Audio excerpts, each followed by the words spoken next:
Selamat malam Bapak Ibu Saudara yang dikasihi Tuhan Yesus Kristus. Berjumpa lagi bersama saya Pendeta Nathaniel Valentino Saleki di dalam pemahaman Alkitab Jemaat pada hari ini, Rabu 31 Maret 2021. Mari Bapak Ibu Saudara, sebelum kita membaca, merenungkan dan mendengarkan firman Tuhan, mari kita bersama-sama memuliakan nama Tuhan dengan bernyanyi Kasih Setiamu.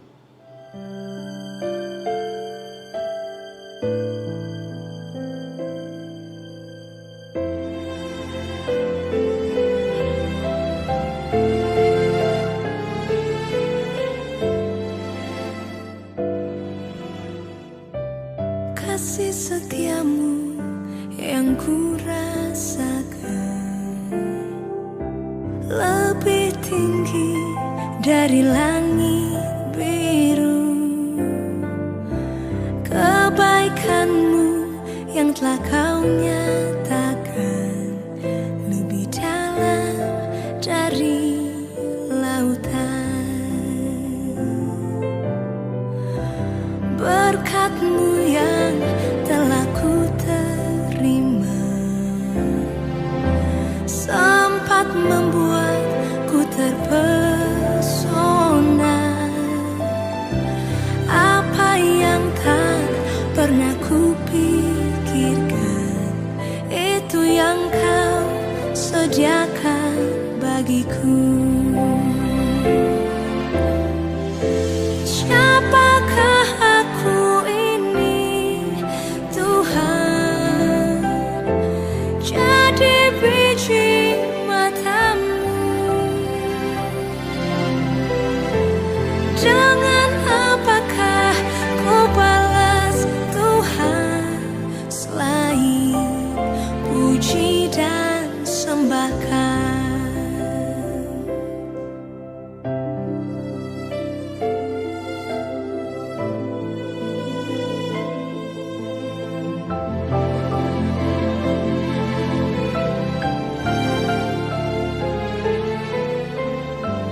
Berkat-Mu yang telah ku terima sempat membuatku terpesona. Apa yang tak pernah ku pikirkan, itu yang kau sediakan bagiku. Siapakah aku ini, Tuhan? Jadi biji mata-Mu.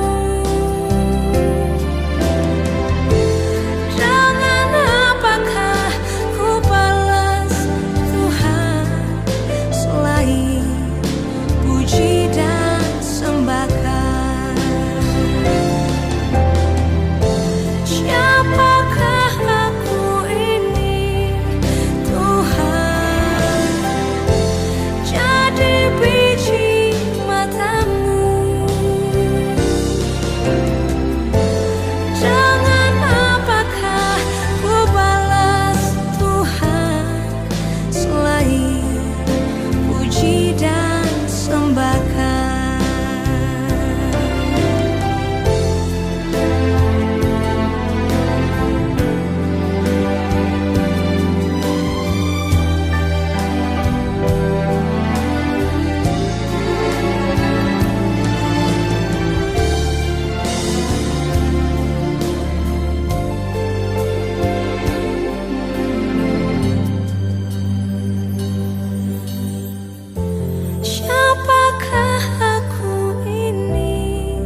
Mari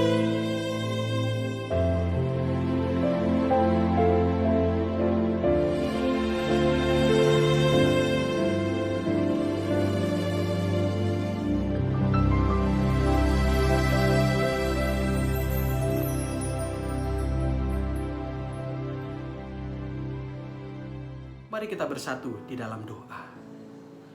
Tuhan Yesus Kristus, Juru Selamat kami yang hidup, kami mengucapkan syukur untuk kebaikan-Mu di sepanjang kehidupan kami, yang selalu menyertai kami ketika kami bersuka cita maupun berduka cita. Sekarang ini kami hendak membaca, mendengarkan, dan merenungkan firman-Mu Tuhan. Berikanlah hikmat-Mu kepada kami, supaya kami mengerti apa yang menjadi kehendak-Mu bagi kami. Inilah kami anak-anak-Mu Tuhan, kami siap menyambut kebenaran firman-Mu.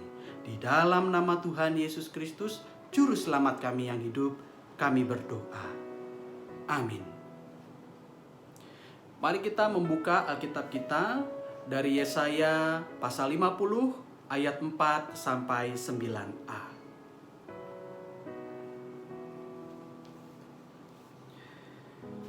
Demikianlah firman Tuhan tertulis.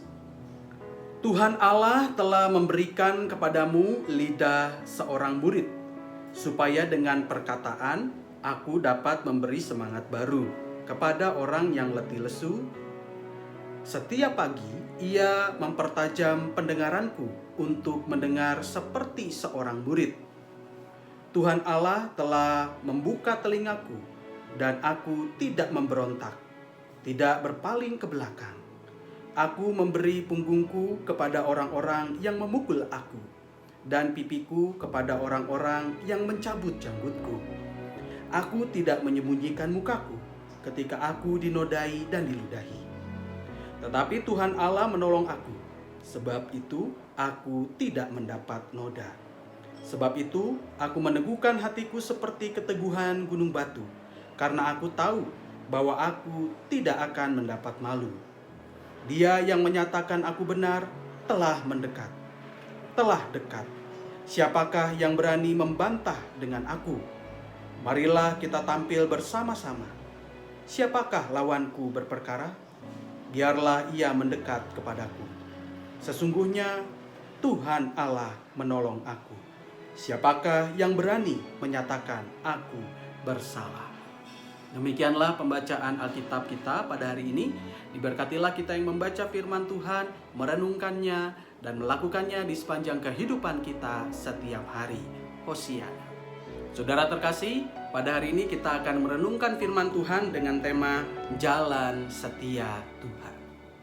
Saudara terkasih, saya selalu terkagum-kagum dengan orang-orang yang bisa hidup setia.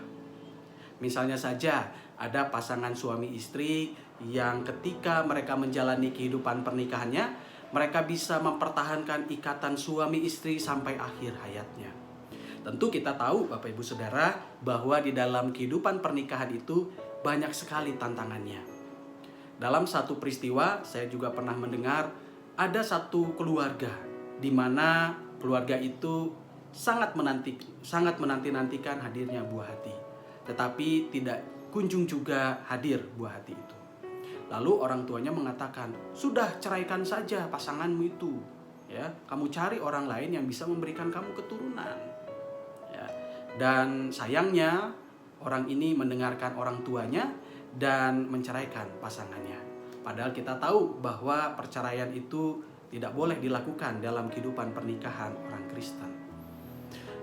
Tetapi kita bisa lihat di sini bahwa kesetiaan itu bisa runtuh ketika seseorang berhadapan dengan situasi yang tidak diharapkannya atau situasi yang membuatnya menderita.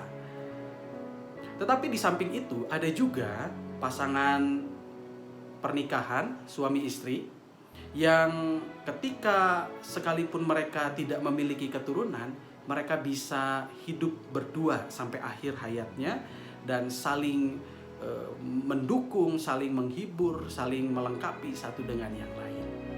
Tapi kita bisa lihat di sini bahwa kesetiaan itu benar-benar ada dalam kehidupan kita, dalam kehidupan pernikahan juga. Selain itu, kita juga bisa melihat orang-orang yang setia dalam menjalankan profesinya atau tugas tanggung jawab yang dipercayakan kepadanya. Ketika kita bekerja di sebuah kantor atau perusahaan, mungkin kita akan berjumpa dengan situasi yang membuat kita tidak nyaman. Ada orang-orang yang selalu menyalahkan kita, mencari kesalahan kita, sehingga kita tidak nyaman, kita dibuat tidak nyaman supaya kita keluar dari kantor itu. Padahal kita ingin sekali bekerja di tempat itu dan kita merasa terpanggil untuk bekerja di tempat itu. Ada orang-orang yang bisa bertahan dan mereka adalah orang-orang yang setia. Sekalipun tantangannya berat, mereka bisa menuntaskan pekerjaan yang dipercayakan kepada mereka. Tapi ada orang-orang yang gugur di tengah jalan. Mereka memilih untuk pergi dan meninggalkan apa yang mungkin menjadi mimpi mereka untuk bekerja di situ, apa yang mungkin menjadi panggilan mereka untuk bekerja di tempat itu. Bapak Ibu Saudara, berbicara tentang kesetiaan, di dalam Alkitab kita bisa melihat pada hari ini bahwa kesetiaan itu menjadi sesuatu yang diharapkan oleh Tuhan untuk bisa kita lakukan. Kalau kita membaca Yesaya 50 ayat 4 sampai 9a, di sana ada kisah bangsa Israel di tanah pembuangan. Tuhan mengharapkan kepada mereka supaya mereka hidup setia. Mengapa? Karena di tanah pembuangan mereka tidak lagi merdeka sebagai bangsa, sebagai kerajaan Israel. Mereka tidak bisa memimpin bangsa mereka sendiri, dipimpin oleh raja yang mereka kehendaki. Mereka juga tidak bisa melaksanakan ritual ibadah sebagaimana yang dilakukan oleh mereka ketika mereka menjadi kerajaan yang merdeka. Mereka juga tidak lagi bebas melakukan segala sesuatu karena mereka sudah menjadi milik dari Babel. Ya, jadi mereka harus menjalankan perintah yang dilakukan oleh Kekaisaran Babilonia pada saat itu.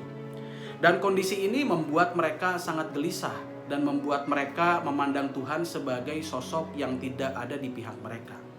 Belum lagi ada tawaran-tawaran dari pihak Babilonia, di mana mereka juga menyembah ilah-ilah lain. Dan ini bisa membuat bangsa Israel tergoda untuk menyembah ilah-ilah lain itu. Dan di dalam bacaan ini, Tuhan memerintahkan Yesaya untuk memperingati bangsa Israel, supaya mereka tetap setia kepada Tuhan. Dan Yesaya memberikan ilustrasi atau memberikan contoh bagaimana hidup setia itu. Nasihat ini disampaikan Yesaya melalui kisah seorang hamba Tuhan di dalam Yesaya 50 ayat 4 sampai 9a. Tidak jelas sebetulnya siapakah hamba Tuhan ini, siapa namanya, di mana dia berada, apa yang dia kerjakan. Tetapi bagi Yesaya, yang menjadi tekanan di sini bukanlah siapa hamba Tuhan ini, tetapi bagaimana ia menjalani hidupnya di tengah kesulitan. Dengan menunjukkan bagaimana hamba Tuhan ini hidup, Yesaya mengingatkan bangsa Israel supaya juga bisa memiliki kehidupan seperti hamba Tuhan yang diceritakannya ini. Apa yang dilakukan oleh hamba Tuhan ini? Hamba Tuhan ini hidup dengan menerapkan 3 bentuk kesetiaan. Bentuk kesetiaan yang pertama adalah sang hamba ini setia menggunakan lidahnya untuk selalu memberikan semangat baru kepada sesama seperti seorang murid yang meniru perkataan gurunya, di mana gurunya selalu memotivasi dirinya di saat dirinya terjatuh. Oleh karena itu, Alkitab menuliskan di sini, Tuhan Allah telah memberikan kepadaku lidah seorang murid. Nah, maksudnya di sini adalah sang hamba ini adalah sosok yang meneladani gurunya. Jadi ketika sang hamba yang adalah seorang murid ini mengalami kesulitan-kesulitan, sang guru itu datang memotivasinya. Sama seperti anak-anak ketika berada di sekolah, misalnya dia lagi belajar baca dan tulis. Dia susah sekali untuk memegang alat tulis dan dia sudah mulai menyerah. Susah sekali megang alat tulis nih, saya tidak bisa. Kemudian gurunya datang dan memberikan semangat kepadanya. Ayo nak, kamu pasti bisa. Coba terus. Awalnya memang sakit, awalnya memang sulit, tapi kamu pasti akan terbiasa. Dan lambat laun semangat yang diberikan oleh gurunya itu berhasil menggerakkan murid ini, dan akhirnya dia bisa memegang alat tulis dan bisa belajar menulis dengan baik. Itulah yang dialami oleh sang hamba ketika dia menjadi seorang murid. Gurunya datang memberikan semangat kepadanya sehingga dia bisa melakukan pengajaran-pengajaran gurunya itu. Ketika dilakukan, maka murid ini juga akhirnya bisa melakukan pengajaran yang diajarkan oleh gurunya ini. Berkat juga dukungan, motivasi, dan kata-kata semangat yang disampaikan oleh gurunya. Dan inilah yang dilakukan oleh sang hamba ini. Dia melakukan seperti yang dilakukan oleh gurunya. Memberikan semangat kepada setiap orang yang terluka, yang putus asa, yang hidup tanpa harapan.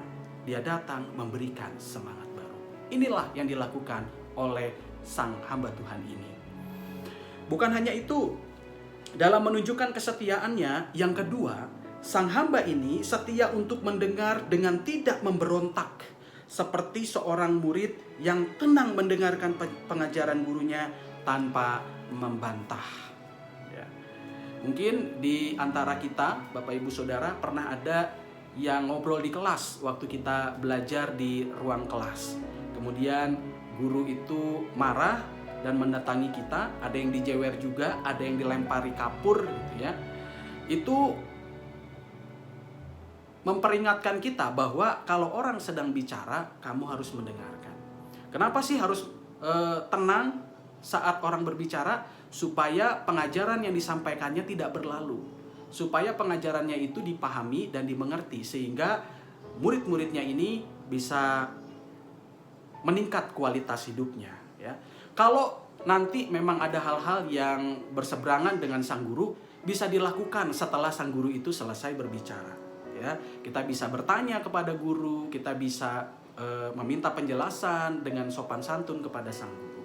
Demikian pula di dalam kehidupan sang hamba ini ketika dia menjadi murid. Ketika dia menjadi murid, dia menjadi pendengar yang baik. Dia tidak membantah gurunya, sekalipun mungkin ketika mendengarkan gurunya itu ada gejolak-gejolak dalam batin, ada pertentangan-pertentangan dalam batinnya. Mungkin sang murid bisa mengatakan dalam batinnya, loh kok yang saya pahami berbeda ya dengan disampaikan sang guru. Tetapi sang murid ini tidak membantah sang guru ketika menyampaikan pengajaran-pengajarannya. Setelah itu tentu sangat biasa dan lumrah sekali, setelah pengajaran selesai, sang murid bisa datang kepada gurunya dan bertanya dan menyampaikan kegelisahan hatinya, sehingga sang murid bisa mendapatkan wawasan yang benar, pengetahuan yang benar. Itulah yang dilakukan oleh sang hamba.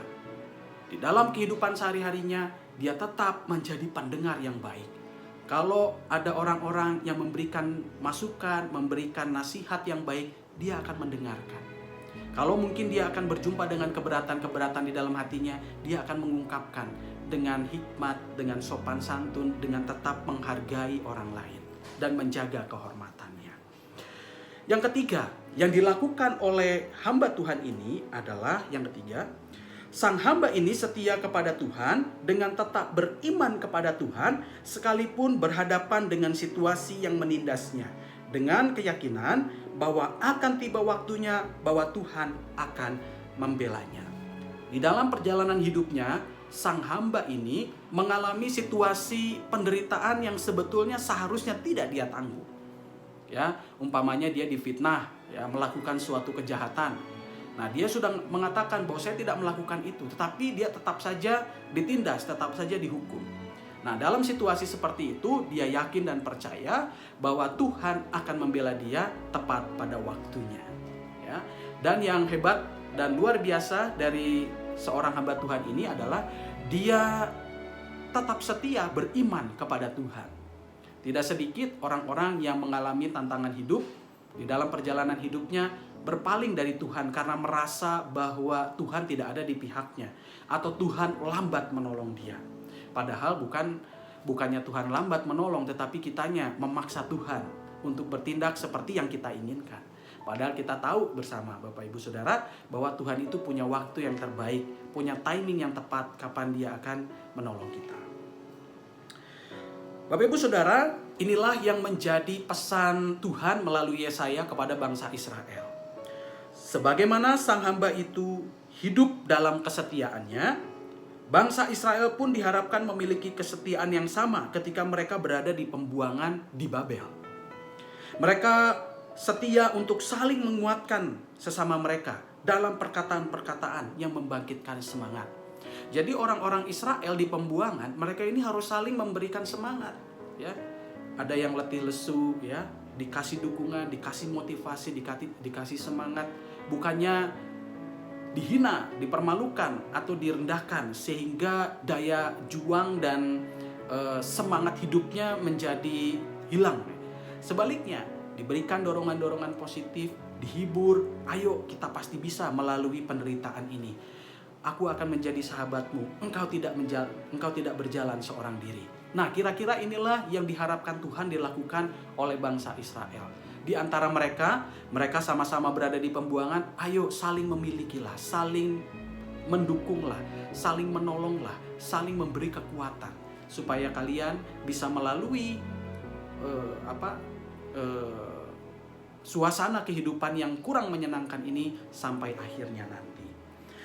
Mereka juga harus setia menjadi pendengar yang baik dan tidak terus-menerus membantah ketika Tuhan menasihati mereka melalui nabi-nabinya.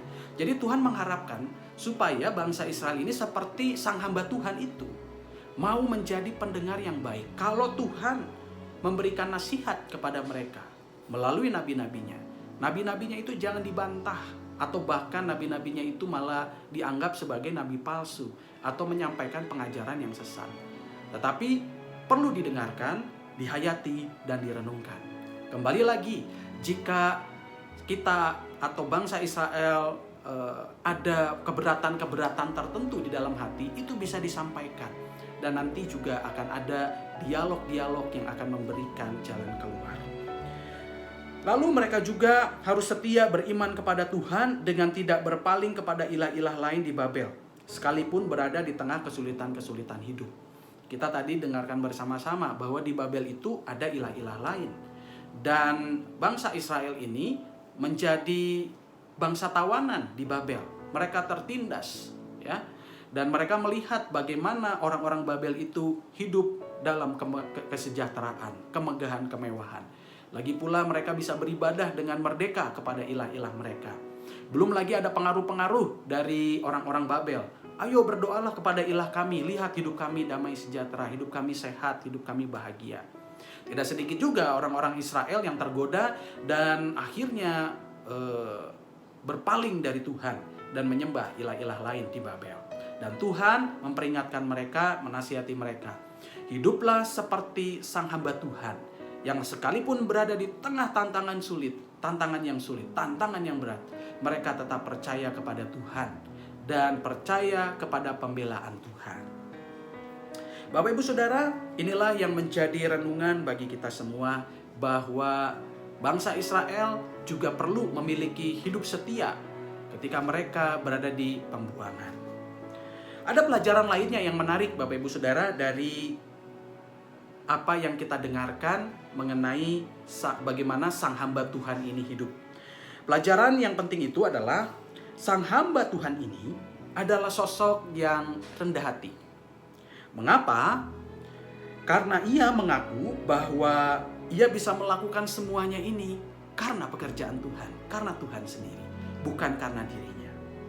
Ia berkali-kali mengatakan di ayat 4, Tuhan Allah telah memberikan kepadaku. Ya, Tuhan Allah telah memberikan kepadaku. Lalu dia juga mengatakan Tuhan Allah telah membuka. Ayat 5. Lalu ayat 7. Tuhan Allah menolong aku. Nah, jadi selalu diawali dengan Tuhan Allah. Lalu apa yang menjadi tindakan Tuhan Allah itu? Dan apa yang akhirnya aku lakukan juga. Jadi di sini kita bisa melihat bahwa sang hamba Tuhan ini menunjukkan bahwa dirinya itu bukan siapa-siapa. Saya bisa setia untuk selalu menghibur sesama karena Tuhan Allah sendiri. Karena Tuhan Allah lah yang bekerja, yang memberikan lidah seorang hamba kepadaku. Bukan karena aku sendiri yang hebat. Lalu yang kedua, sang hamba ini bisa menjadi pendengar yang baik bukan karena kemampuannya dan usahanya semata-mata, tetapi karena Tuhanlah yang memberikan kepadanya telinga seorang murid. Lalu yang ketiga, dia bisa senantiasa setia memelihara imannya, bukan karena usahanya semata-mata, tetapi karena Tuhanlah yang nyata-nyata telah menolong dia dalam segala keadaan. Jadi sang hamba Tuhan ini bisa melihat dirinya yang hidup setia bukan karena dirinya, tetapi karena Tuhan sendiri. Bapak Ibu Saudara, apa yang bisa kita refleksikan, apa yang bisa kita renungkan, apa yang bisa kita pelajari dan kita terapkan dari firman Tuhan pada hari ini? Setidaknya ada 4 hal yang bisa kita lakukan. Yang pertama adalah setialah memberikan semangat kepada sesama kita. Sama seperti sang hamba Tuhan ketika dia berada dalam kesehariannya, juga harapan dan kehendak dari Tuhan supaya bangsa Israel juga saling memberikan semangat ketika mereka berada di pembuangan. Inilah yang bisa kita lakukan dalam kehidupan sehari-hari kita. Di rumah misalnya ya, kita memberikan semangat kepada suami, istri, anak-anak kita, oma opa kita, keluarga kita.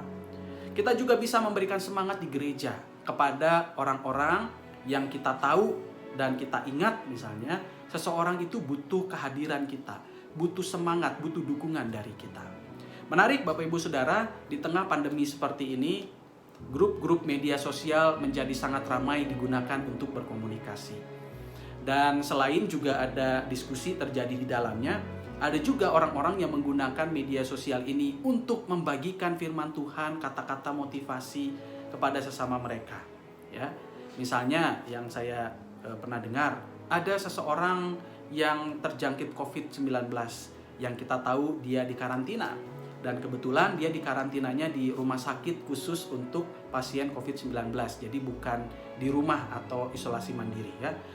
Nah, dalam keadaan seperti itu tentu dia mengalami kesepian karena dia berada di ruangan seorang diri. Nah, tidak sedikit rekan-rekannya itu menelpon dia, menghubungi dia, memastikan bahwa dia baik-baik saja, dalam hal dia merasa yakin bahwa teman-temannya tidak meninggalkan dia. Ditelepon, halo apa kabar? Wah, tidak apa-apa ya, pasti akan ada akhirnya, pasti akan cepat pulih. Ingat, cukup istirahat, Tuhan selalu beserta denganmu. Bergembiralah, karena hati yang gembira adalah obat yang manjur. Ya, semangat-semangat ini, kata-kata ini memberikan semangat baru, semangat hidup kepada orang-orang yang sedang mengalami kesulitan-kesulitan. Dan kita bisa melakukannya dalam kehidupan kita. Tentu kalau kita melakukan perbuatan yang sama, tidak menutup kemungkinan ketika kita mengalami kesulitan-kesulitan yang lain, maka orang-orang yang kita kasihi juga akan kembali akan menunjukkan perhatiannya kepada kita. Tentu kita tidak mengharapkan, tetapi hal ini biasa terjadi dalam kehidupan kita. Sekalipun kita tidak mengharapkan, perhatian-perhatian itu akan Tuhan berikan juga kepada kita. Itu refleksi yang pertama. Lalu yang kedua, apa yang bisa kita renungkan? Setialah menjadi pendengar yang baik. Kita mungkin merasa diri kita memiliki banyak pengalaman, pendidikan yang tinggi, wawasan yang luas. Dan kita seringkali merasa bahwa kita tahu apa yang disebut dengan kebenaran itu. Kita punya data-data, standar-standar pengetahuan dan lain sebagainya. Tetapi bukan berarti itu membuat kita menjadi orang yang sempurna. Tentu ada hal-hal yang mesti kita perbaiki dari diri kita. Kita bukanlah Tuhan. Kita adalah orang-orang yang selalu membutuhkan nasihat dari orang lain, butuh diingatkan dari orang lain. Oleh karena itu, ketika kita diingatkan oleh orang lain, maka kita berupayalah untuk mendengarkan mereka, perspektif mereka. Apa yang sebetulnya ingin mereka sampaikan kepada kita.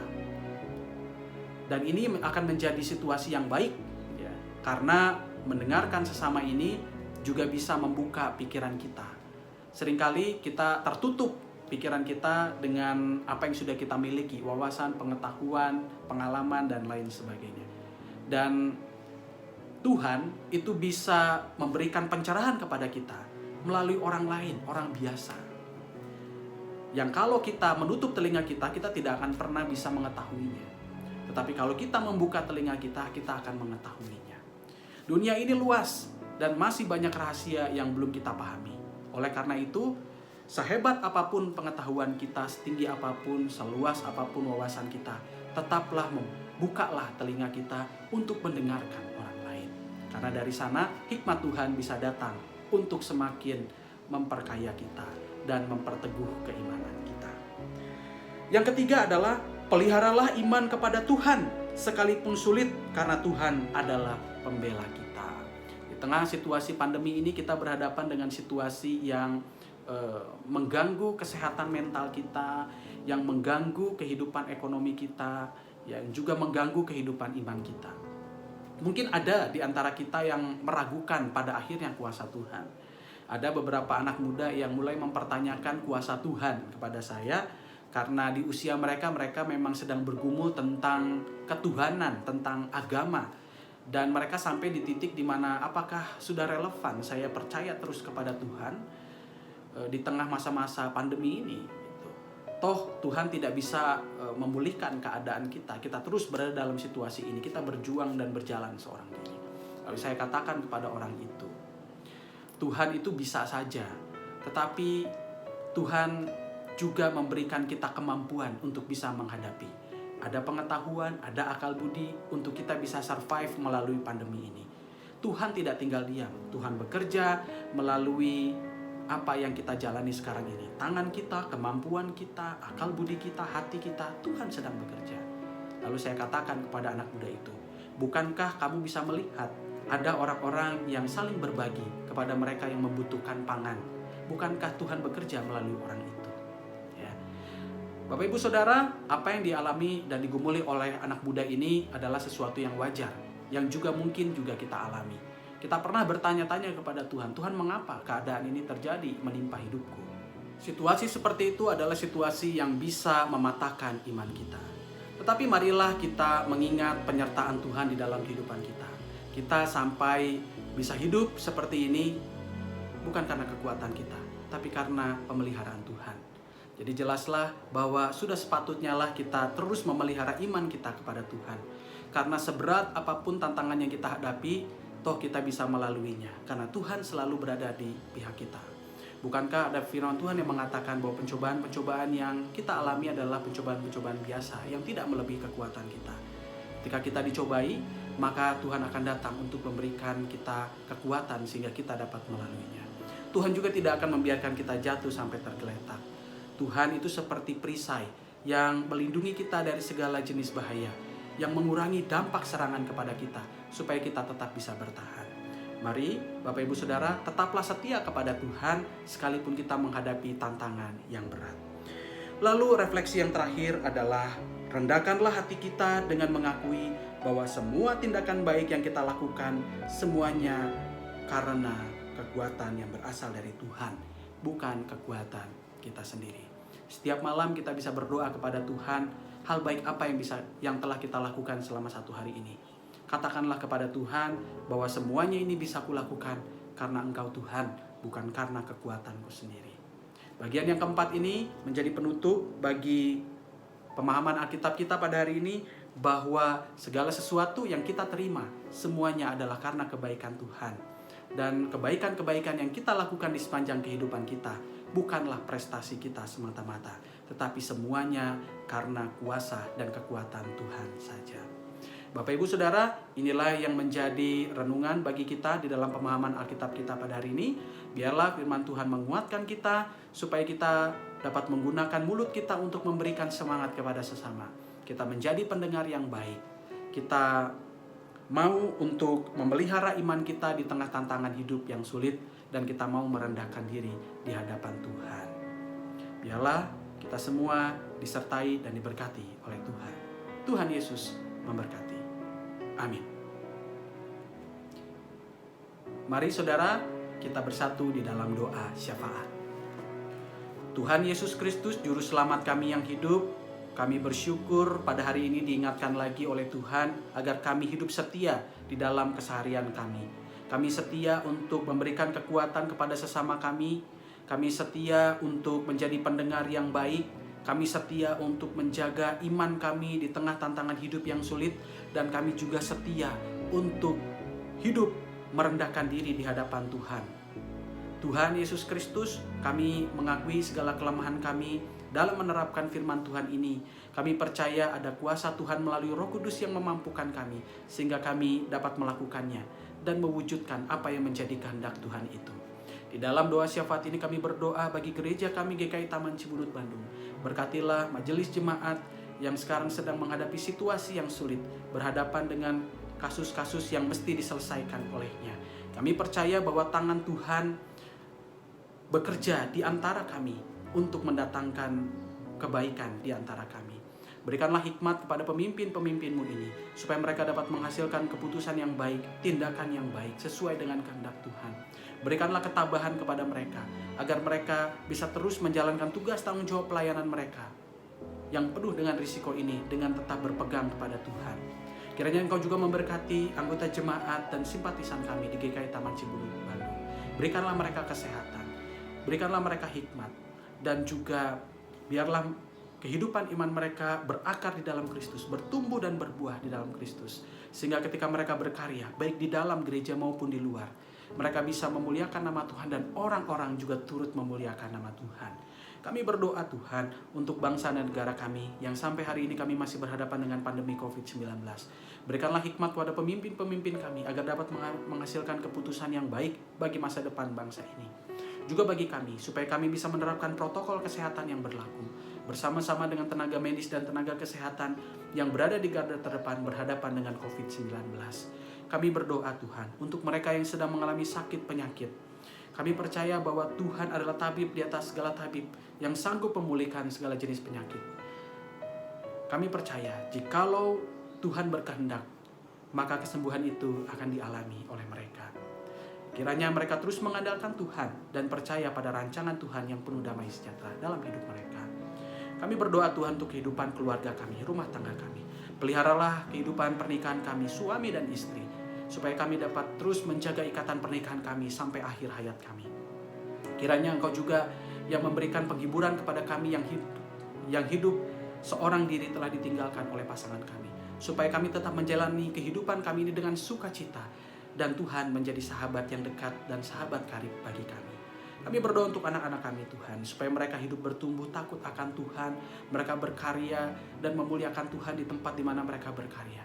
Biarlah ketika mereka sudah menjalin relasi pernikahan, hubungan dengan teman dekat mereka, relasi yang mereka rencanakan lebih serius lagi, kiranya Tuhan jaga kekudusan mereka, supaya Tuhan juga bisa mengawal mereka. Hidup pergaulan mereka berkenan di hadapan Tuhan, dan di usia mereka tetap bisa menjadi teladan. Berkatilah setiap orang yang sedang mencari pekerjaan. Kami percaya bahwa lapangan pekerjaan yang baik telah Tuhan sediakan bagi mereka, sehingga mereka pun juga bisa memberkati kehidupan keluarga mereka dan memberkati kehidupan orang lain di tempat di mana mereka bekerja.